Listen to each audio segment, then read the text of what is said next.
Na segunda metade dos anos 80, as rádios e a MTV americana eram dominadas pelas bandas de hard rock e glam metal como Whitesnake, Heart, Bon Jovi, Poison, Motley Crue, além das gigantes dos anos 70, o Kiss e o Aerosmith.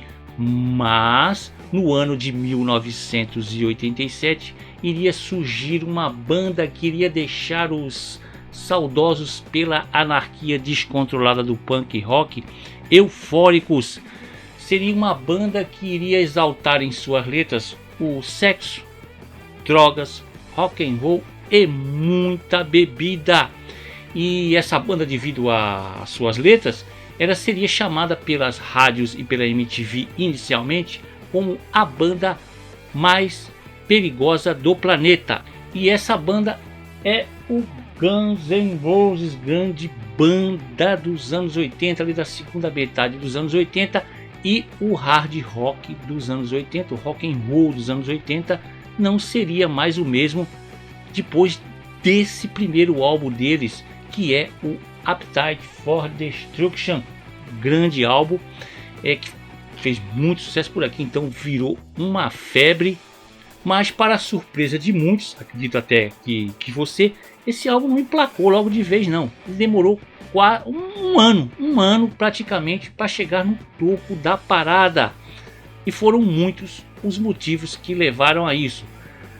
Só quando os singles começaram a chegar, Sweet Child O' Mine, Welcome to the Jungle, Paradise City, aí sim as coisas começaram a mudar. Aí depois de um ano ele se tornou o álbum de estreia mais vendido de todos os tempos, além do 11º álbum de estreia mais vendido nos Estados Unidos.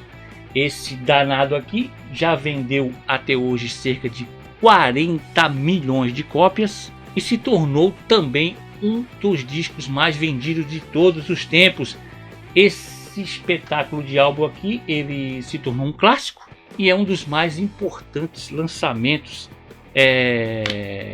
dos anos 80 e até da história do rock and roll. Ele traz canções que são clássicas e são populares até hoje. E aí, você quer que eu conte uma história de um álbum que você gosta? Que não vamos contar agora do Appetite for Destruction do Guns N' Roses? É só escrever nos comentários, faça o seu pedido. Aos poucos eu vou trazendo para vocês. Já apertou no curtir? Tá gostando? Aperta curtir e também se inscreve e compartilha com todos os seus amigos. Vou sempre trazer uma história de um álbum importante para você. Não é nada curtinha, coisinha, vídeo de 5 minutos, 10 minutos, não. Nós vamos contar a história completa do álbum. Beleza, meu amigo? Tá começando Vida Vitrola.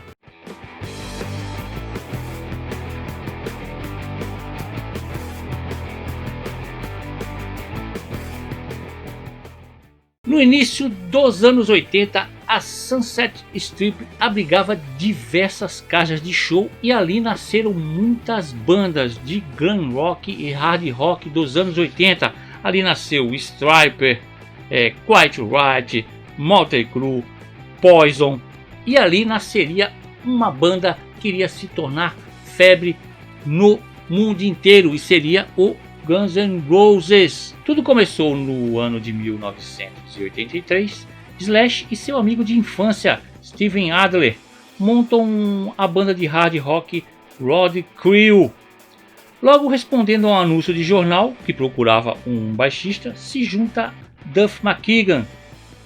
A banda dura apenas alguns meses, pois Slash fica desapontado com o desinteresse de Adler e também porque eles não encontravam um vocalista que realmente poderia liderar o grupo. Enquanto isso, em outro canto de Los Angeles, a da Hollywood Rose, formada também pelos futuros Guns N' Roses, Axl Rose e Izzy Stradlin, e pelo guitarrista Chris Webber, estava na luta para ganhar um lugar ao sol.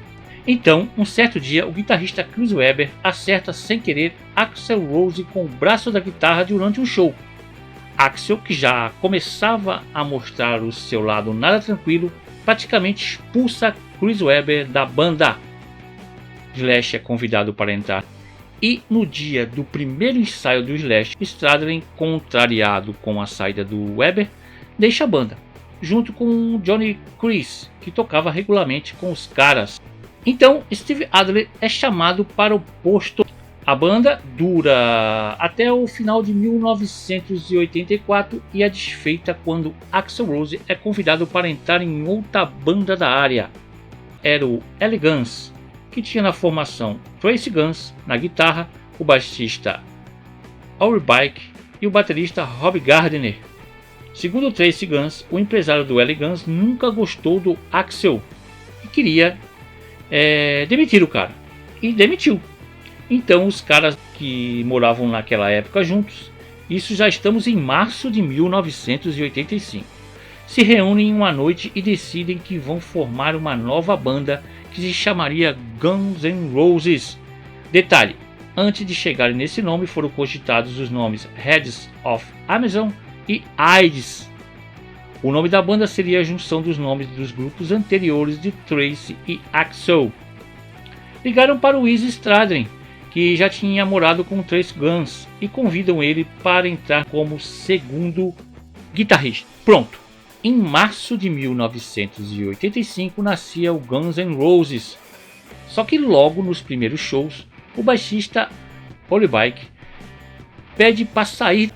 Segundo Tracy Guns, ele queria tocar heavy metal e o som do Guns não era o que ele queria. Para o seu lugar chega Duff McKagan. Não demorou muito, Axl, em outra de seus ataques de fúria, tem uma briga feia com Tracy Guns e o guitarrista resolve deixar a banda. Alguns anos em entrevista, o Tracy Guns disse que Axl já começava a apresentar sinais de completo descontrole. Então Slash é convidado a entrar. Rob Gardner, o batera, resolve sair para se casar, e para completar a formação clássica da banda, Steven Adler é convidado.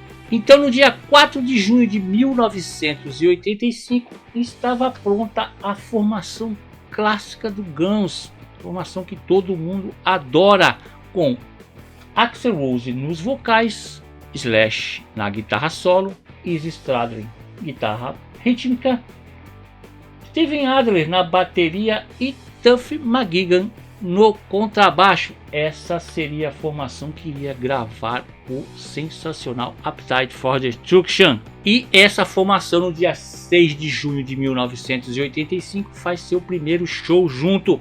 Logo depois disso, no outro dia, eles vão para uma pequena turnê e vão em direção em duas vans para Seattle, a cidade natal do Duff McKagan. Só que, cara, quando eles estavam indo para lá, aconteceu um probleminha nas vans. As vans quebraram, tiveram que pedir carona e os caras voltaram com uma mão na frente e outra atrás, apenas com os equipamentos na mão.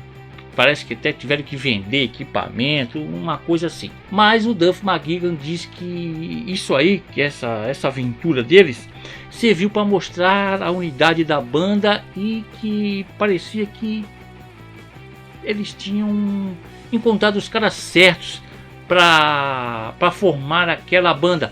Mal sabiam eles o que aguardava, o futuro que aguardava. E no restante do ano de 1985, eles continuaram vivendo ali, tocando na Sunset Strip e vivendo num apartamento apertado e imundo. E quem sustentava os caras eram meninas strippers, faziam filmes pornôs. Slash diz que essas garotas que não deixaram eles morrer de fome, as garotas que praticamente sustentavam eles. E alguns deles chegavam a viver alguns dias nos apartamentos dessas meninas. E eles não estavam nem encanados sobre a AIDS. Slash diz que eles não tinham nem encanados sobre a AIDS, que era a sombra que atormentava a cabeça das pessoas ali naquela década de 80. Ele diz que fez alguns testes de AIDS, algumas vezes ele fez, com medo, e que essas meninas, elas que sustentavam eles, porque naquela época eles ganhavam, não dava nem para viver, muitas vezes eles pagavam para tocar e essas garotas na noite ganhavam muito mais do que eles. Com a amizade com essas garotas, os shows, principalmente no Troubadour e no The Roxy, ficavam muito apimentadas, porque enquanto a banda ficava ali tocando no palco, garotas seminuas ficavam desfilando no palco, atraía muita gente pela banda e pelas garotas. Tudo isso regado a muitas drogas, banda mergulhada nas drogas. Enquanto esse caos todo, tinha dia que Duff McKagan e o Steven Adler passavam a tarde escutando álbuns do Prince e do Camel. Segundo eles, a música Rocket Queen tem uma dívida muito grande com Camel, principalmente na música Word Up. O Guns N' Roses e a banda Poison se odiavam na época.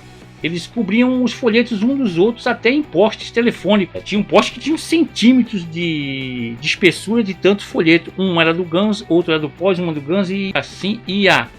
O Axl sempre disse que se ficasse trancado em um quarto com um integrante do Poison, só haveria uma pessoa saindo viva. E seria ele. Será?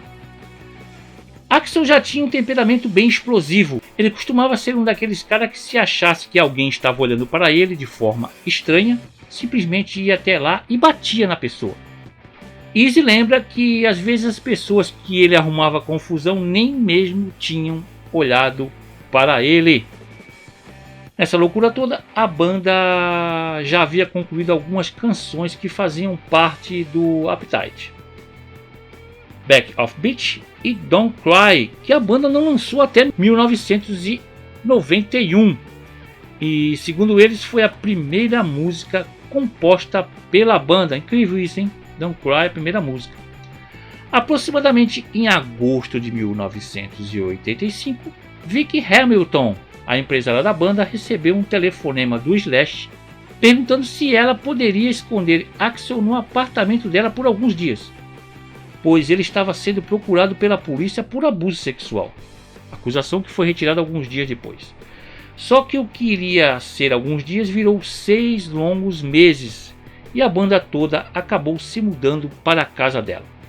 Dizem que ela ficava entrincheirada no quarto enquanto o caos rolava pela casa. Vicky, mesmo atormentada pelos exageros da banda em seu apartamento, se empenha em conseguir um contato. Ela consegue entregar uma fita com música para Tom Ziltat, executivo da Geffen Records. Ziltat é o cara que contratou o Motley Crue e os transformou em superestrelas. No dia 28 de fevereiro de 1986, ele viu os caras pela primeira vez na boate The Troubadour. E menos de um mês depois, no dia 25 de março de 1986, a banda assina seu contrato com a gravadora Geffen e recebe um adiantamento de $75 mil.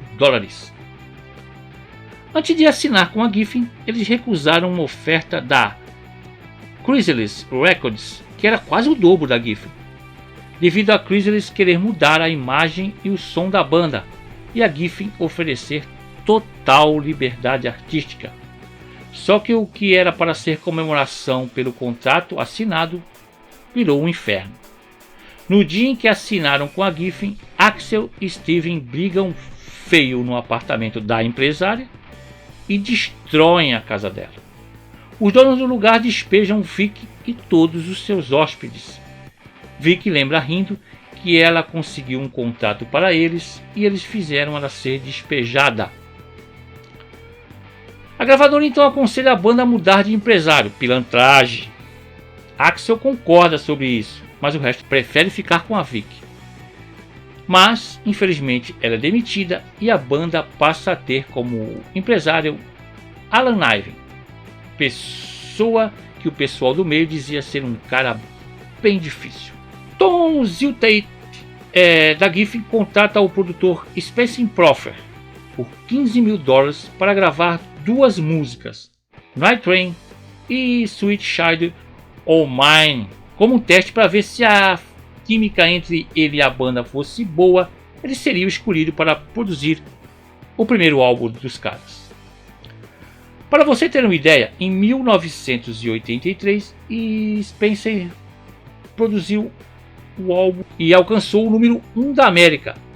Foi o Mental Health do Quiet Riot que vendeu 8 milhões de unidades. Spencer trabalhou muito com trilhas do cinema e com muitos álbuns de sucesso de várias bandas.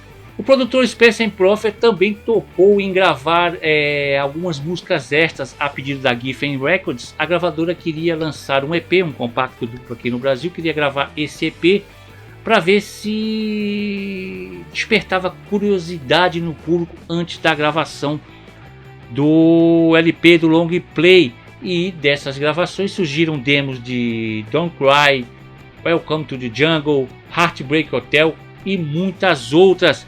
O produtor Spencer Prophet diz que foram dias difíceis, porque os caras chegavam em péssimas condições para gravar. Isso quando chegavam. Chegavam em péssimas condições, vomitavam o estúdio todo. Parece que o que chegava em melhores condições, melhorzinho, era o Axl Rose. Parece que estava se medicando e não estava se drogando muito, nem bebendo muito. Quando acabou essas gravações aí, o empresário da banda e a banda também não curtiram muito o Spencer Prophet e o cara acabou sendo dispensado. O produtor Alan Knive diz que para produzir a banda tinha que ser um produtor que não quisesse modificar o som da banda, tinha que fazer um som muito polido, muito certinho, não. O som da banda tinha que ser do jeito que nasceu, tinha que ser do jeito deles, e o ego do produtor também seria levado em conta. Ainda já em 1986, eles gravam algumas demos com o guitarrista do Nazareth, Manny Charlton. O Manny diz que o Axl gravou a demo de November Rain, isso lá em 1986, mas falou para ele que aquela ali estava guardadinha para o segundo álbum. Incrível história, muito boa. Também a banda conversou com Paul Stanley, fantástico guitarrista do Kiss, vocalista do Kiss, mas a banda rejeitou ele porque ele queria fazer umas mudanças no som da banda. O grande Mutt Lange, fantástico produtor Mutt Lange, foi cogitado, mas o preço dele era muito alto por orçamento de uma banda iniciante. Primeiro disco, Bob Ezrin foi procurado também, produtor que produziu Pink Floyd, Kiss, Lou Reed, muita gente boa, só que dizem que o produtor quis ficar bem longe deles, conheceu os caras, mas quis ficar bem longe dele, falou que a banda era problema. A Geffen sugeriu o baixista do Mötley Crüe, o Nick Sachs, porque achava que a banda ia se dar bem com um cara porra louca que nem eles. Mas acredite se quiser, o baixista do Mötley Crüe estava se desintoxicando na época e ele disse que não ia dar certo ficar perto daqueles caras. Então ele na biografia dele ele cita isso, falou que queria ficar longe das drogas. Então sobrou para a banda chamar um produtor iniciante. Klink era um produtor iniciante que já tinha trabalhado em vários álbuns da banda Triumph, e o que pesou também foi que ele não queria mudar nada no som dos caras. Ele ia pegar o som deles do jeito que era. Aí agradou o empresário Knive e agradou a banda também. O Slash diz que uma das qualidades, as qualidades grandes dele, ele diz que ele era ótimo para capturar sons de guitarra, para fazer sons de guitarra. O Slash por isso adorou ele. E o cara tinha uma paciência de monge. Ele não se incomodava com nada, não estava nem ligando se tinha briga no estúdio, do jeito que os caras chegavam. Por isso que foi o cara escolhido. Produtor contratado, e a banda estava ansiosa para voltar ao estúdio e gravar seu primeiro álbum. E muitas das canções que estarão no álbum foram compostas quase que completas antes de a banda assinar um contrato com uma gravadora. McKagan tinha It's So Easy, Stradlin apresentou Think About You. Anything Goes era uma música do Hollywood Rose, e Slash, McKagan e Adler começaram Rock the Queen quando estavam na banda Road Crew. Mr. Brownstone, uma espécie de alerta sobre o fascínio da heroína, veio rapidamente, a Slash e Stradlin, principalmente porque eles escreveram por experiência própria. Klink levou a banda para o Rumble Records, um estúdio localizado em Los Angeles, no Vale de San Fernando. O estúdio pertencia ao tecladista Drew Dragon, que fazia parte da dupla pop dos anos 70 Captain and Daniel. Embora seu equipamento fosse de última geração, o estúdio tinha um preço relativamente acessível. Mais importante, estava longe das distrações e tentações de Hollywood. O Klink ainda até instalou a banda em um apartamento perto do estúdio, que eles rapidamente destruíram. O produtor Mike Klink lembra que quando os caras foram expulsos desse apartamento, ele falou que quando foi lá, incrível, parecia que uma empresa de demolição tinha trabalhado dentro do apartamento. Não tinha nada em perfeito estado, tinham arrancado vaso sanitário, parede furada. Os caras eram completamente loucos e tinham muitos comentários nos corredores da Geffen que até o final das gravações do álbum, algum integrante da banda seria encontrado morto. E vendo tudo isso, a conclusão que se chega é que a gravação do Appetite for Destruction foi uma batalha árdua até chegar a gravar esse álbum, porque a banda primeiro teve que ralar muito para encontrar um produtor. Primeiro tiveram que assinar o contrato, depois para arrumar um produtor. Tinha também o uso excessivo de álcools e drogas dentro da banda. A gravadora começou a apertar, que o tempo estava passando e não saía logo esse LP. Além de ela estar muito incomodada com os excessos da banda, a gravadora Geffen. Mas no dia 18 de janeiro de 1987, esse espetáculo de álbum começou a ser gravado. A banda tinha cerca de 30 músicas e muitas delas falavam sobre experiências pessoais dos integrantes da banda e a vida diária deles. Muitas das músicas que entrariam em álbuns posteriores da banda foram cogitadas para entrar no Appetite for Destruction, You Could Be Mine, November Rain, Back of Beach, Don't Cry. E dizem que a razão para não colocarem November Rain no álbum foi porque a banda disse que já tinha uma balada, já tinha Sweet Child O' Mine e não cabia, não ficava legal duas baladas no álbum. Aí você pensa, né? As cabeças mudam, as pessoas vão mudando a cabeça, porque nos dois álbuns gêmeos, Use Your Illusion 1 e 2, cheio de baladas ali misturadas, as cabeças mudam. A primeira música gravada pela banda no estúdio foi Shadow Your Love, que acabou não entrando no álbum. Ela só veio a ser lançada em 2018.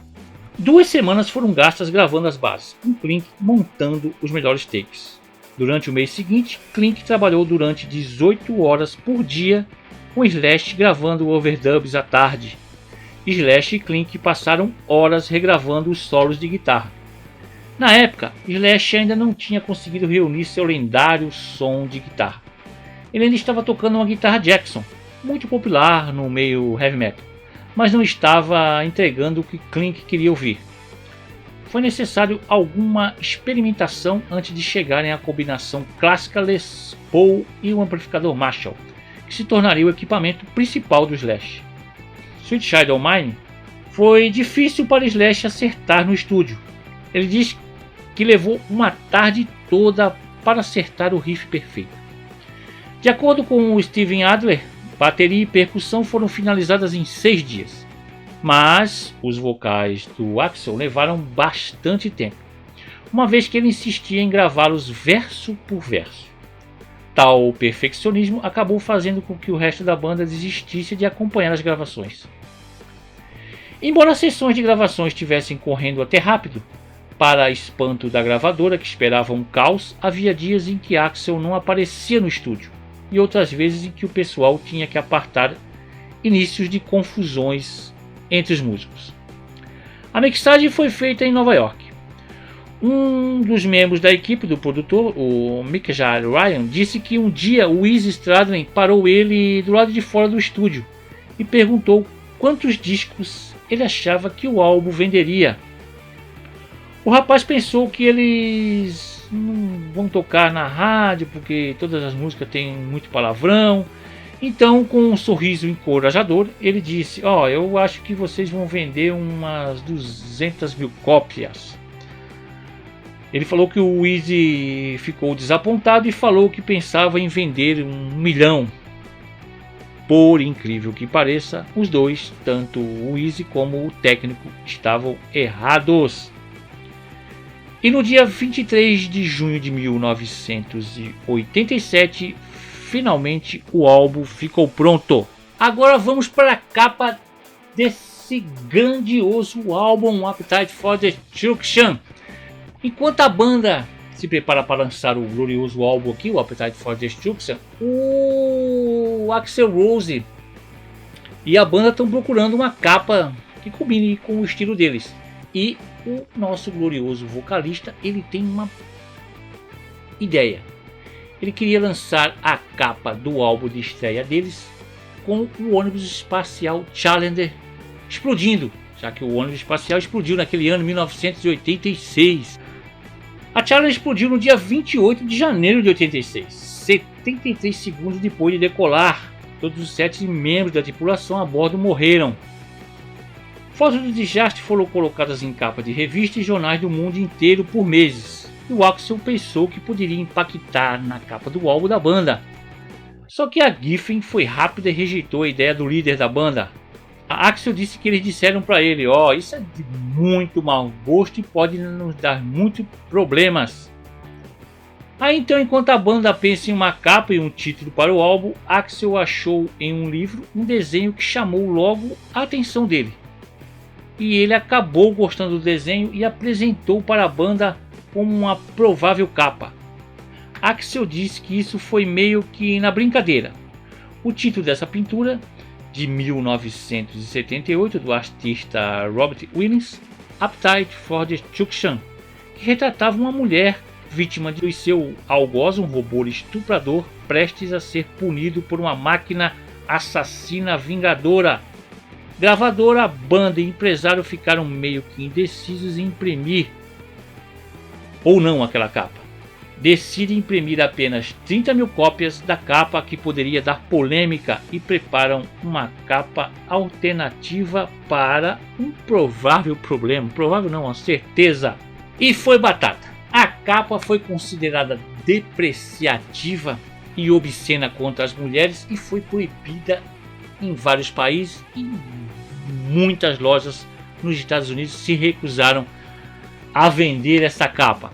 Aí ela foi substituída por essa imagem de uma cruz celta com o crânio dos 5 integrantes da banda. Essa imagem foi feita pelo artista Andy Engel com base numa tatuagem do tatuador Bill White Jr. Tatuagem de uma cruz celta que o Axl Rose pediu para fazer um ano antes do lançamento dessa capa aqui. A cruz e essas caveirinhas aí com a cara da banda aí,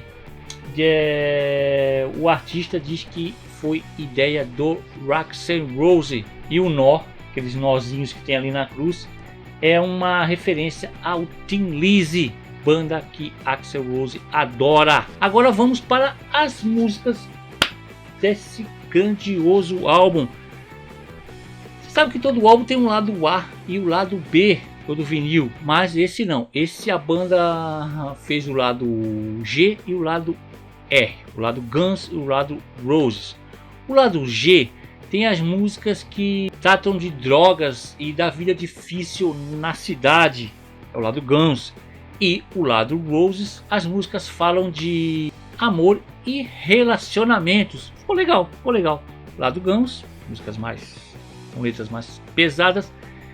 E o lado Roses, tudo bem que tem letras que falam de sacanagem, de putaria, de sexo ali, mas são dois lados com músicas de letras diferentes. Agora vamos começar com o lado G. Primeiro, o lado G, lado Guns. Inclusive esqueci de falar.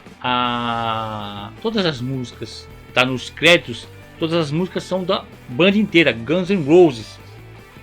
Só que A não ser aquelas que eu vou falar, que tem um ou outro participante diferente que não seja da banda, as músicas foram compostas por um ou outro integrante, mas a banda resolveu colocar o nome de todos justíssimo. Então nos créditos tá Guns N' Roses, tá bom? Todas as músicas. A primeira do lado G, a primeira do lado A é Welcome to the Jungle, Bem-vindo à Selva. Ela foi lançada como segundo single do álbum no dia 3 de setembro de 1987. Teve um relativo sucesso ali na Inglaterra, chegou na posição 23, só que foi um fracasso nos Estados Unidos.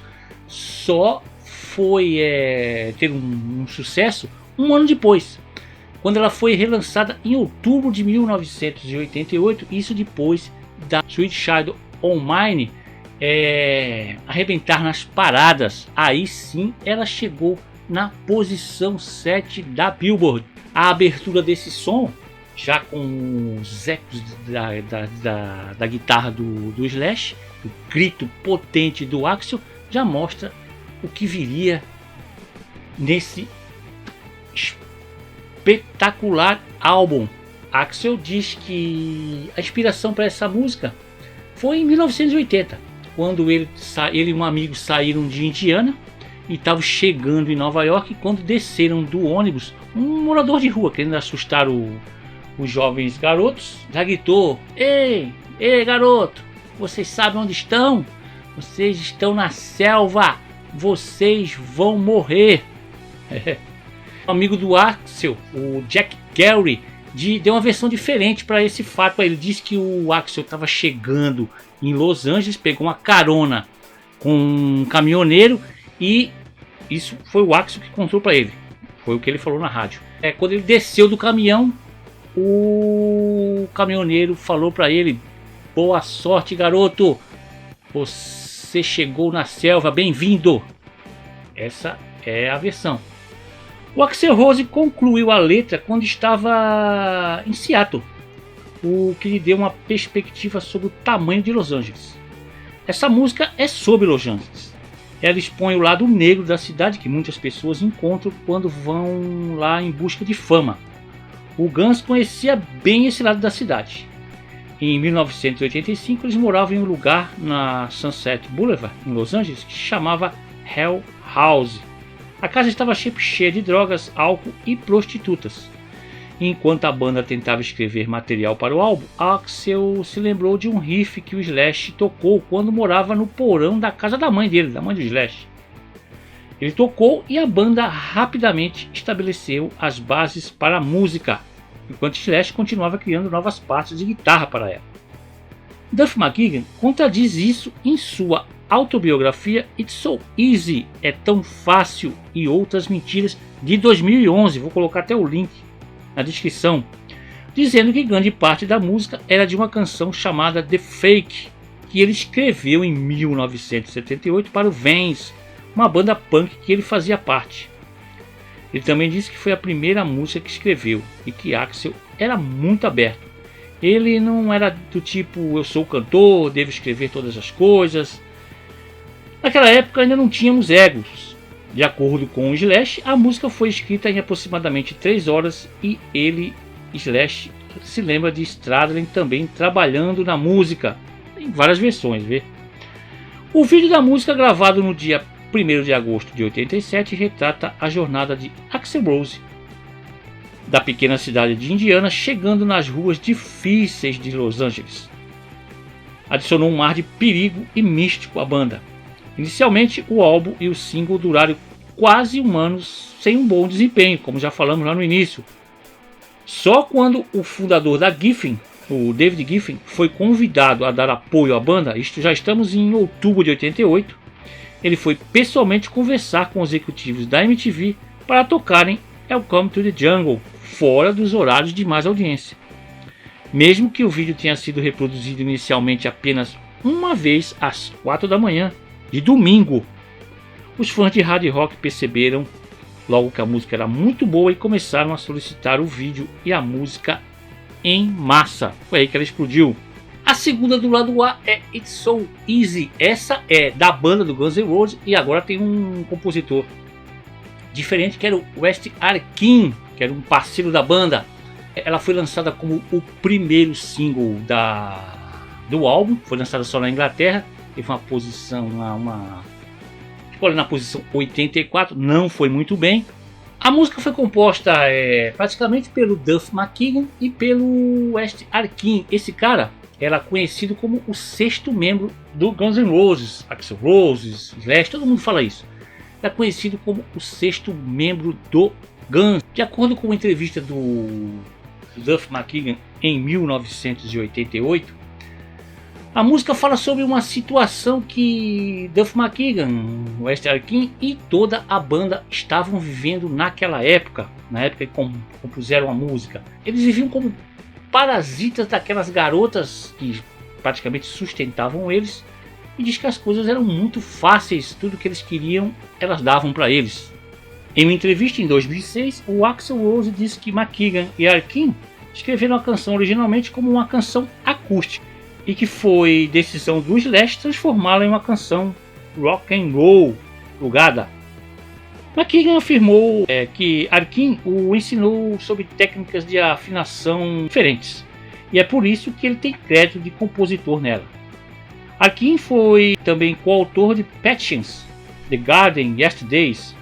Ele morreu infelizmente de overdose de drogas em 1997. Diferente de todas as músicas do álbum, Axl cantou com uma voz mais grave nessa música. Ele diz que cantou assim porque combinava melhor com a atitude daquela música. Não foi algo que ele realmente pensou, apenas começou a cantar assim. A banda gravou um vídeo ao vivo para esta música com o diretor Nigel Dick em 10 de outubro de 1989 em um clube de Hollywood, o Cat House, lugar favorito do Axl Rose, e onde a banda se apresentou várias vezes antes da fama.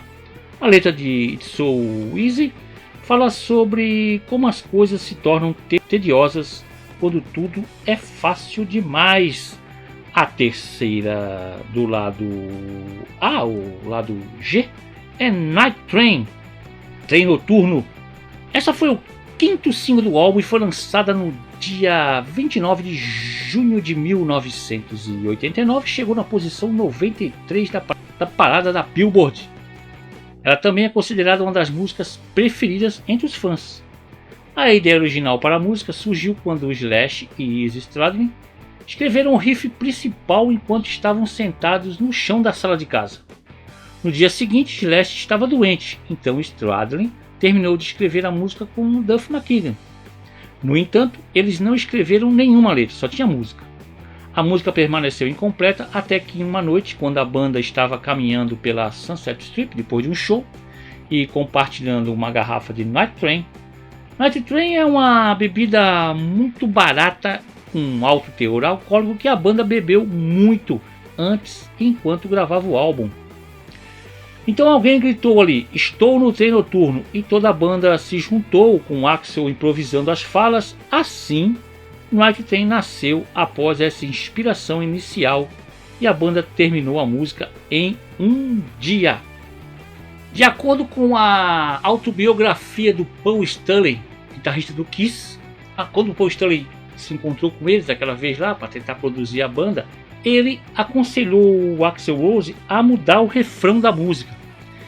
Paul Stanley diz que o Axl ficou furioso, diz que não ia mais olhar para a cara dele, acabou não dando certo. Só que Paul Stanley diz que quando a música saiu no álbum, como é que estava? Estava o refrão do jeito que ele aconselhou. Tá vendo?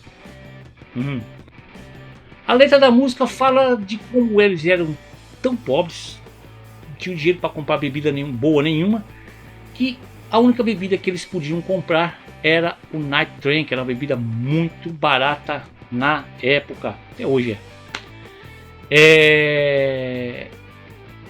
A primeira metade do primeiro solo da música e a introdução da música é tocada pelo Stradlin, ele que faz a guitarra principal, e o restante da música é o Slash que faz. A quarta do lado G, a quarta do lado A, é Alta Get Me Esperando Lá Fora. As letras de algumas das canções se concentram na juventude dos membros da banda, e Alta Get Me é uma delas. com seu refrão que fala: eles não vão me pegar, eu sou inocente, eles não vão me quebrar. A música fala da tendência de Axl de se meter em encrencas com a lei quando era jovem. Continuou. Em Indiana, Slash fala que esse som é de um período em que os 5 membros da banda só precisavam soltar alguns peidos para sentir o braço da lei. Sonzeira bem hard rock que só foi tocada na turnê deste disco. Depois só voltou a ser tocada na turnê de 2006 e uma vez ou outra aparece no setlist da banda. A quinta do lado G, quinta do lado A, é Mr. Brownstone, Heroína. Foi escrita por Izzy Stradlin e Slash no apartamento de sua noiva Desi, enquanto conversavam sobre o vício dos dois em heroína, como pode ser visto em parte da letra. Eu costumava usar um pouco, mas um pouco não dava, então um pouco foi aumentando mais e mais, e eu só tentava ficar um pouco melhor, um pouco melhor que antes. Eles escreveram a letra nas costas de um cartucho de supermercado e jogaram ali pelo canto do quarto. Quando eles estavam se mudando, o Axl Rose encontrou esse pedaço de papel enrolado num canto onde ficava o quarto do Izzy e do Steven Adler. Axl diz que leu e disse: essa música é ótima. O Izzy e o Slash já tinham feito a música e foi um pulo para começarem a ensaiar. Slash diz que a letra descreve um dia típico na vida dele e do Izzy. Ele também afirma que foi a primeira música que a banda escreveu depois de assinar com a Geffen. Izzy diz que ela não descreve só o vício que eles tinham, descreve uma situação que várias pessoas enfrentam. A sexta do lado G, a sexta do lado A, é Paradise City, Cidade Paraíso. Ela foi lançada no dia 30 de novembro de 1988. É o quarto single do álbum e alcançou a posição 5 da Billboard. Slash contou que Paradise City foi composta na traseira de uma van alugada, quando eles voltavam de um show em São Francisco. Segundo Slash, eles iam bebendo e tocando violão, quando ele começou a tocar o que se tornaria a introdução da música. Duff McKagan e Izzy Stradlin começaram a acompanhá-lo, e Slash começou a murmurar uma melodia quando Axl cantou Take Me Down to the Paradise City, leve-me para a Cidade Paraíso. A banda então continuou expandindo os versos da música, cada um cantando um verso. No final, Slash juntou tudo com o riff principal da música. Muito parecida com Welcome to the Jungle, ela foi inspirada em Los Angeles, onde a banda estava morando. Os versos tratam da vida difícil nas ruas, mas o refrão foi baseado nas memórias de Axl no Centro-Oeste, com imagens de grama verde, inocência, possibilidades. Slash diz que Paradise City é sua música favorita para tocar. Segundo ele, as melhores músicas que fazemos são colaborações. A melhor maneira de fazer isso é ter toda a banda sentada lá e ouvir as ideias um do outro e juntar tudo. Essa foi a primeira música que a formação original do Guns, com Slash, Steve Adler, Duff McKagan, Axl Rose e Izzy Stradlin. Todos os 5 membros da banda são creditados como escritores. De acordo com McKagan, eles começaram a trabalhar nisso durante um dos seus primeiros ensaios. Começou com algumas letras que ele trouxe de um caderno. O guitarrista Andy McCoy disse que a música foi campeada de vários riffs escritos por sua banda, o Hanoi Rocks. Ele disse que o refrão é apenas uma versão mais lenta do riff de Lost in the City. Axl frequentemente cita o Hanoi Rocks como a maior influência do Guns. O guitarrista base original do Hanoi, o Nest Suicide, também pode ser visto no videoclipe de Paradise City. Vou colocar o link dessa música, interessante, muito parecida mesmo. A primeira música do lado B, do lado Rose, é My Michelle. Minha Michelle. A música é sobre uma antiga amiga da banda, Michelle Young. Tem até um agradecimento a ela no encarte do álbum. Ela era amiga do Slash desde a época lá do ensino médio. O Slash namorou uma amiga dela e ela ficou ali frequentando o meio da banda ali. E um dia ela e o Axl, acho que tiveram algum casinho, estavam no carro e começou a tocar a música Your Song do Elton John. Música bonita, música romântica. E ela disse para o Axl: poxa, eu sempre sonhei em que alguém fizesse uma música desse jeito para mim. Aí o Axl pensou: pô, vou fazer uma música para ela. Ele fez uma música romântica, cheia de uma letra bonita. Só que depois ele pensando, ele falou: pô, essa música não tem nada a ver com a vida dessa garota. Ele pensou: vou mudar tudo. E ele reescreveu a música, dessa vez procurando ser o mais honesto possível. Vários membros da banda expressaram preocupação com a versão da música, especialmente o Slash, temendo que isso incomodasse a menina, Young. O próprio Rose ficou hesitante, mas depois de cerca de 3 semanas de debate com a banda, ele finalmente decidiu mostrar a ela. A danada da garota adorou a música e da atenção que trouxe a ela, e ficou especialmente satisfeita com a honestidade do Axl, principalmente em relação ao seu vício em drogas, que ele cita na música, a morte da sua mãe e o trabalho do pai dela na indústria pornográfica, todos mencionados logo no primeiro verso. De acordo com a autobiografia auto-intitulada de Slash, Young conseguiu se limpar e se mudar do país para escapar daquele estilo de vida nada bom. A segunda do lado Rose, do lado B, é Think About You, Penso em Você. Do mesmo modo que a maioria das músicas do álbum está nos créditos como composição da banda inteira, mas essa também tem um compositor. Essa canção foi escrita pelo guitarrista Izzy Stradlin em torno de 1983 ou 84. É uma das raras canções do Guns que Stradlin toca o solo. A letra parece ser uma canção de amor, mas segundo Izzy, o título fala sobre drogas, sexo, Hollywood e dinheiro. A canção tem um ritmo rápido até perto de 29 segundos do fim, quando muda para um riff lento. A canção foi tocada pelo Guns nos shows que precederam Appetite, mas ignorada nas turnês do álbum, do próprio Appetite e dos seguintes. Quando o Guns voltou a fazer apresentações ao vivo em 2001, Think About You entrou no repertório, já que o material antigo garantia interesse dos fãs antigos, é lógico. A canção continua a ser ocasionalmente tocada em alguns shows desde 2006.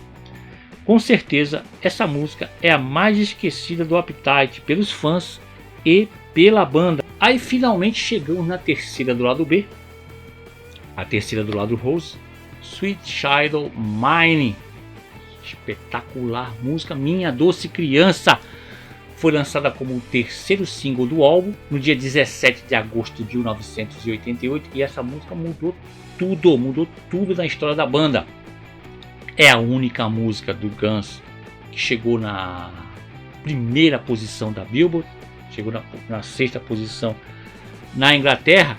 E a historinha dessa música é o seguinte: estavam eles lá na Sunset Strip, na casa dela, que eles destruíram tudo, todas que eles moravam destruíram tudo, e estavam lá tocando um som, e o Slash começou a fazer um som lá, brincando, som que ele usava para aquecimento, tocando pro Steven Adler, fazendo careta pro cara. E o Izzy Stradlin gostou do que ele ouviu, pediu pro Slash tocar de novo, e ele já entrou com mais um som em cima. O Duff McKagan entrou na brincadeira, o Steve Adler já começou a fazer um barulho, e na autobiografia do Slash ele diz que dentro de 1 hora o exercício de guitarra dele, a brincadeira de guitarra dele tinha virado uma música. E quem estava lá no andar de cima da casa, ouvindo tudo, era o Axl. Começou a ouvir aquele som, pensou: caramba, que som legal. E ele já começou a escrever uma letra que ele se baseou na garota que ele estava saindo, na namorada dele, Erin Everly, que ele viria se casar com ela em 1990, casamento que durou pouco. E o Axl estava lá, escreveu a letra, sem ninguém saber, os caras lá tocando, sem ninguém saber, ele fez a letra. Segundo o Slash, ele disse que se o Axl não tivesse lá escrevendo a letra, talvez essa música nunca teria existido. Na sua biografia em 2012, o Duff McKagan diz que Slash sempre achou essa a pior música da banda.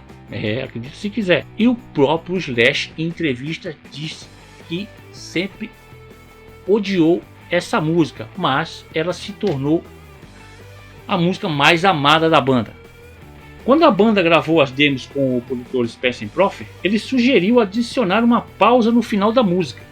Os músicos concordaram, mas não sabiam o que fazer.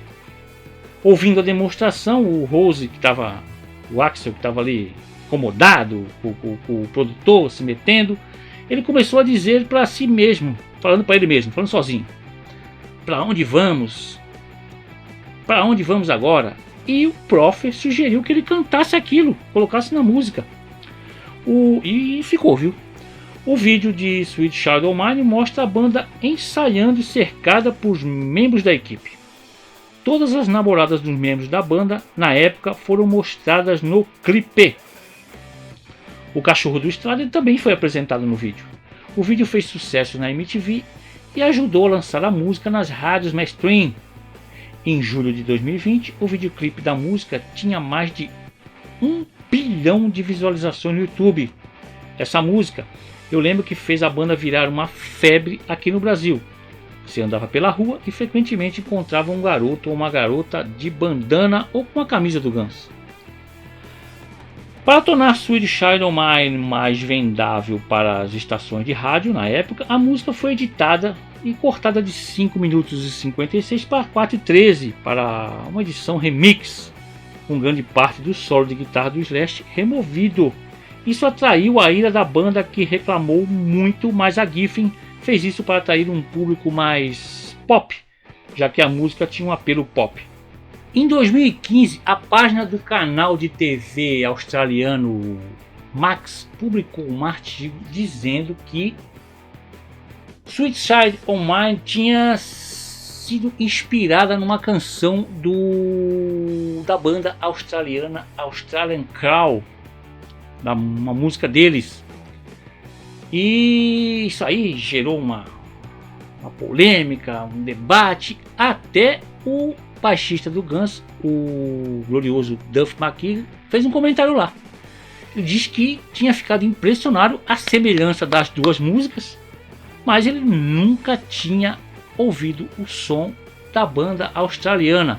Eu, inclusive, vi no YouTube uns caras dizendo lá que a música dos caras era cópia da música do Guns. Pô, a música dos caras é de 81, como é que é cópia?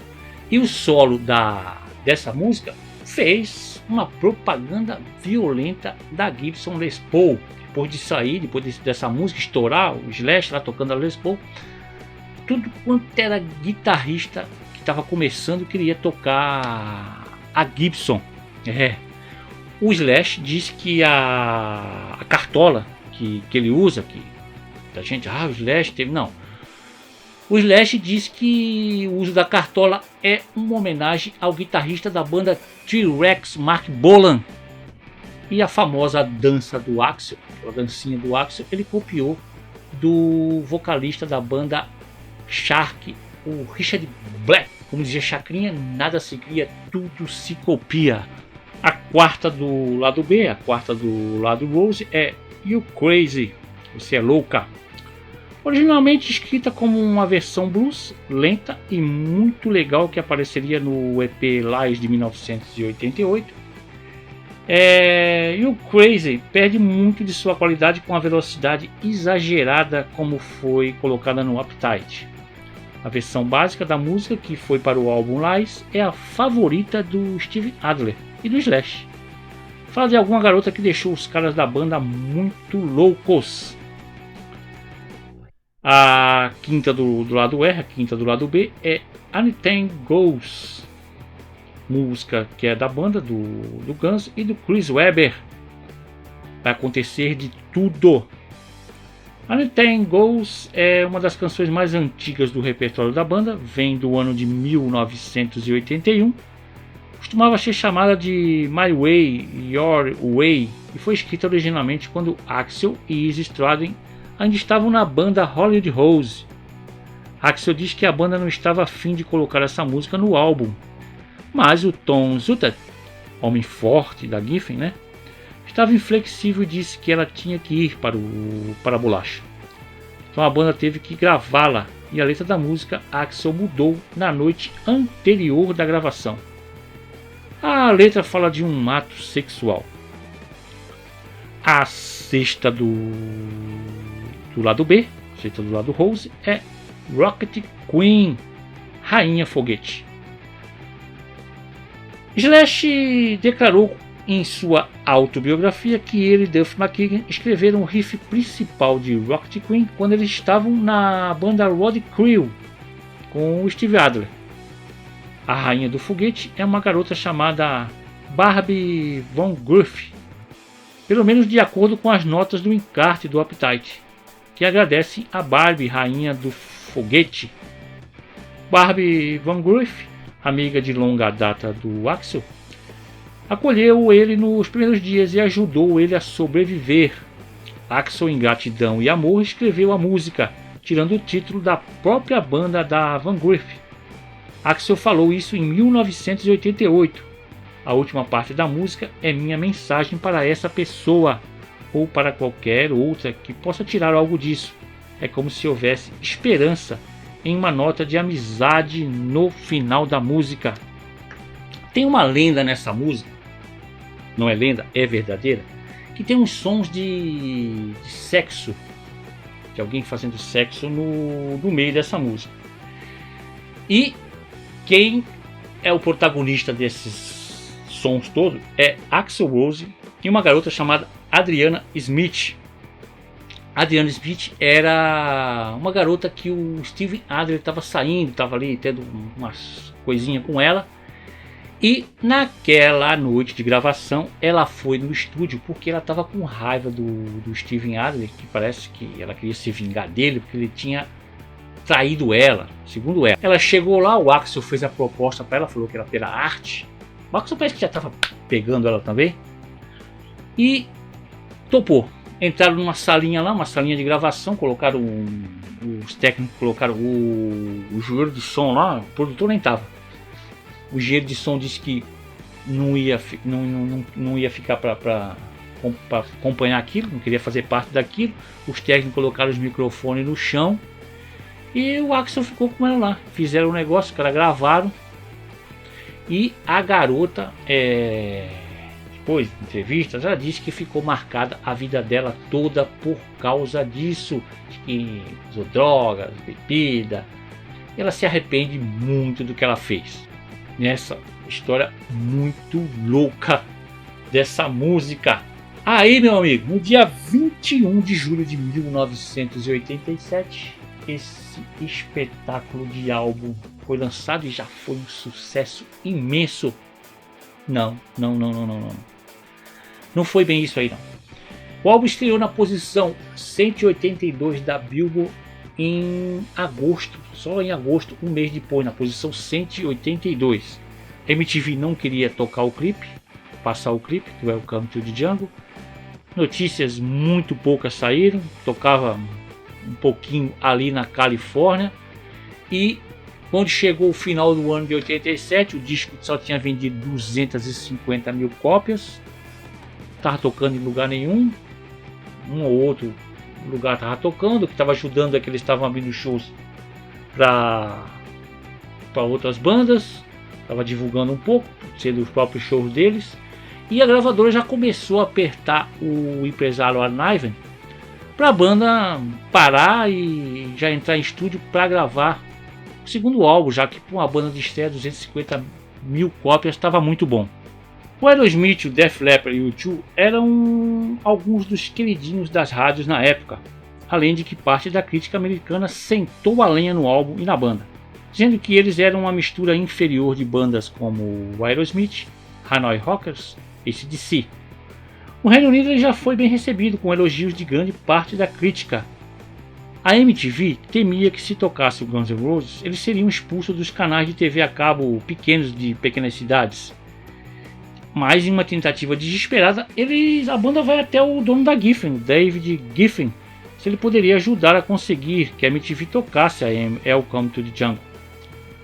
O Giffen topou, foi até a TV e convenceu o chefe da MTV a transmitir o vídeo ali na madrugada de domingo, como favor pessoal. Isso foi tudo que precisou. Eles receberam tantos pedidos depois disso que tiveram que tocar e passar a música em outros horários. Aí a história mudou de vez quando Sweet Child O' Mine foi lançado como o terceiro single em junho de 88 e fez uma escalada em linha reta para o topo, trazendo o álbum junto. A música atingiu o primeiro lugar em setembro, o álbum alcançou o primeiro lugar em agosto, na esteira do sucesso de Sweet Child O' Mine. Welcome to the Jungle foi relançado e desta vez foi um sucesso. A essas alturas já estava cheio de gente, cheio de crítico que tinha sentado a lenha na banda, dizendo: eu sempre falei que esses caras eram bons, eu sempre gostei desses caras.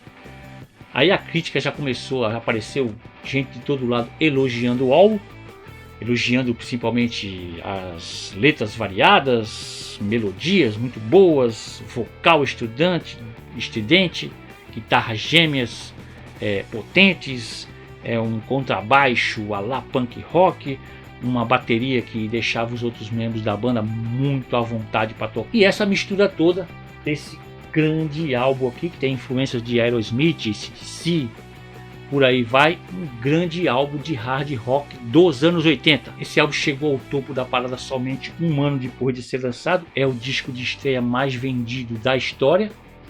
Era o mais vendido da história, era o primeiro álbum do Boston, lá de 77. Aí o Appetite for Destruction ultrapassou o álbum do Boston. Até hoje já vendeu cerca de 40 milhões de cópias.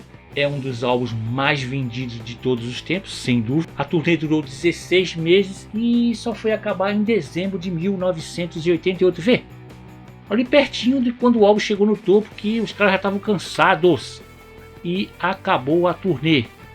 E dessa formação aí, da formação clássica da banda, infelizmente aí teve mudanças, saiu volta, há pouco tempo o Slash, o Duff voltaram. Dessa formação aí, essa fantástica formação, hoje nós temos o Axl, o Slash ainda tá, o Duff McKagan também tá. Infelizmente o Izzy Stradlin não tá, nem o Steven Adler. O Steven Adler saiu em 1990 e o Izzy Stradlin saiu em 1991. No lugar do Izzy tá o Richard Fortus desde 2002 e no lugar do Steven Adler, já teve outros caras aí no caminho, mas isso é assunto para outro álbum. Tá o glorioso Frank Ferrer desde 2006, além do tecladista Dizzy Red, que está na banda desde 1990, e agora uma mulher na banda que entrou em 2016, a Melissa Wheezy. Então essa é a formação do Guns hoje. Já ouvi alguma coisa dizendo que o Wheezy vai voltar para a banda, não sei se o Steven Adler volta não. E após esse álbum, o Guns virou rockstar, fama, estrela mesmo, super estrela. Teve o de 88, que na verdade ali é o EP que eles lançaram antes de lançar o álbum. Eles colocaram mais algumas músicas ali e fizeram um álbum. Mas lá nos anos 90 eles iriam lançar aqueles dois álbuns gêmeos, aí já é história para outro álbum, beleza? Espero que você tenha gostado. A gente volta com outro álbum para vocês. Tchau.